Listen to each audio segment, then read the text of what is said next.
What if there is no one who sows the seed? Let's read Romans chapter 10, verse 12. For there is no difference between Jew and Gentile.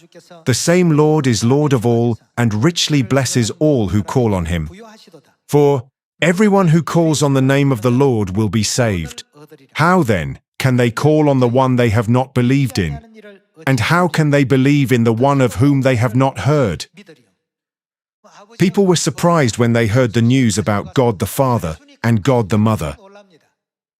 Was something like this in the Bible? I've read the Bible since I was a child, but I've never seen anything like this before. Let's continue. And how can anyone preach unless they are sent?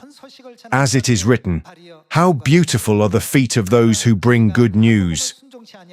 But not all the Israelites accepted the good news. For Isaiah says, Lord, who has believed our message?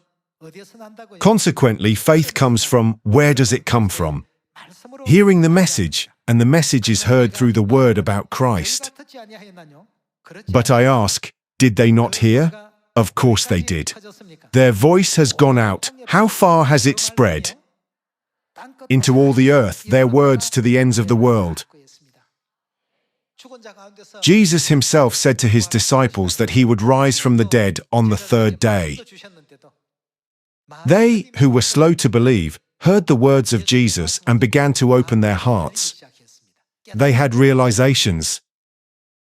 This is why it is written here that their words have come to the ends of the earth. What makes this happen? It is written, how can they hear and believe the words of the gospel of God without someone preaching to them?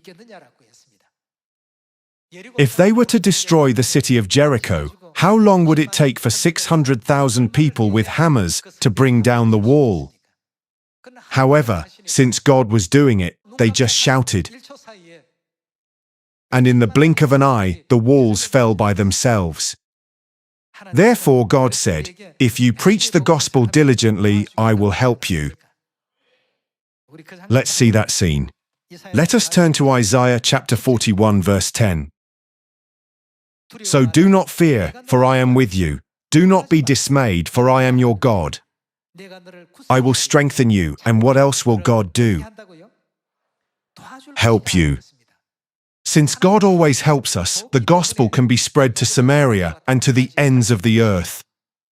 Just as God made it possible to pass through the Red Sea smoothly, since God has opened the door for the gospel, it is progressing smoothly.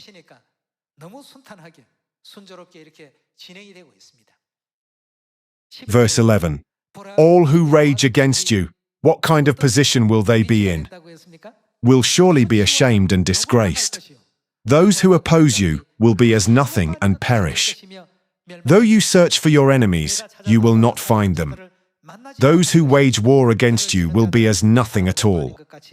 For I am the Lord your God who takes hold of your right hand and says to you, do not fear. I will, what will he do? I will help you. If I help you, they will be as nothing at all.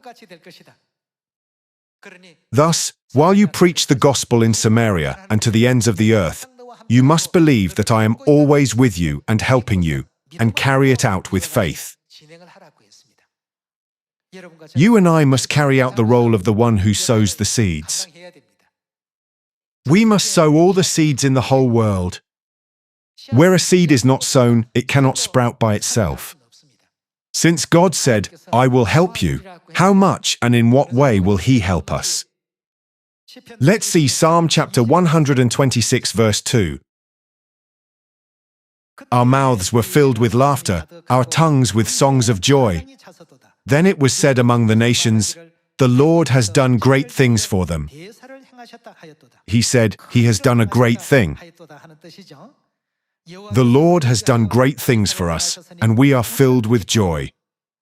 Restore our fortunes, Lord, like streams in the Negev. Those who sow with tears, what will they do? Will reap with songs of joy.